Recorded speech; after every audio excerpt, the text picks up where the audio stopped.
এই হলো সেই পাহাড়, যেই পাহাড়ের নাম হলো রুমা পাহাড়, যেই পাহাড়ে নবীজি সাল্লাল্লাহু আলাইহি ওয়াসাল্লামের সাহাবীরা তীর বাহিনী ছিলেন।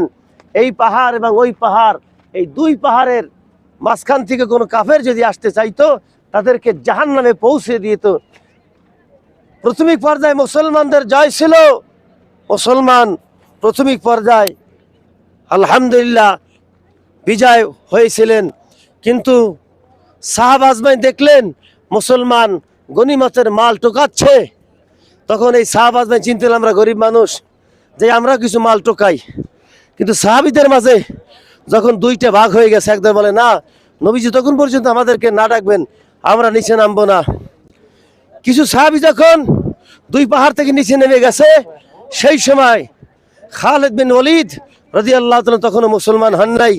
তিনি একটা আওয়াজ দিয়েছে, যেই মুহূর্তে মুসলমানের সংখ্যা তীরন্দাজ বাহিনী কম আছে, তোমরা সবাই আসো।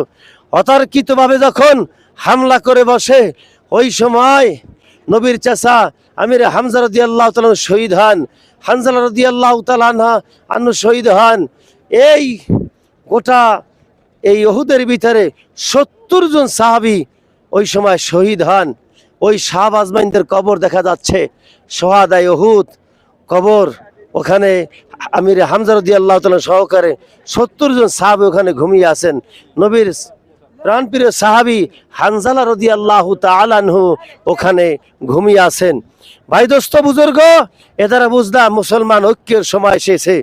কে কোন দল করেন, কে কোন মত করেন, কে কোন পীরের মুরিদ, কে খারাই মিলাদ পড়ে, কে বই মিলাদ পড়ে, এই সময় আর দেখার নাই। এখন মুসলমানদের ঐক্যের সময় এসেছে। মুসলমান যতক্ষণ পর্যন্ত ঐক্য না হবে, মুসলমান কাফেরদের হাতে লাঞ্ছিত আর বঞ্চিত, অবদস্থিত, নির্যাতিত হতে থাকবে। এজন্য আসুন আমরা সবাই ঐক্যবদ্ধ হই। আজ থেকে সকল ভেদাভেদ ভুলে গিয়ে আমরা কলেমাওয়ালা মুসলমান ভাই ভাই হয়ে যাই। আল্লাহ তাআলা সবাইকে তৌফিক দান করুন। সকলে বলি আমিন। আসসালামু আলাইকুম ওয়া রাহমাতুল্লাহি ওয়া বারাকাতুহু।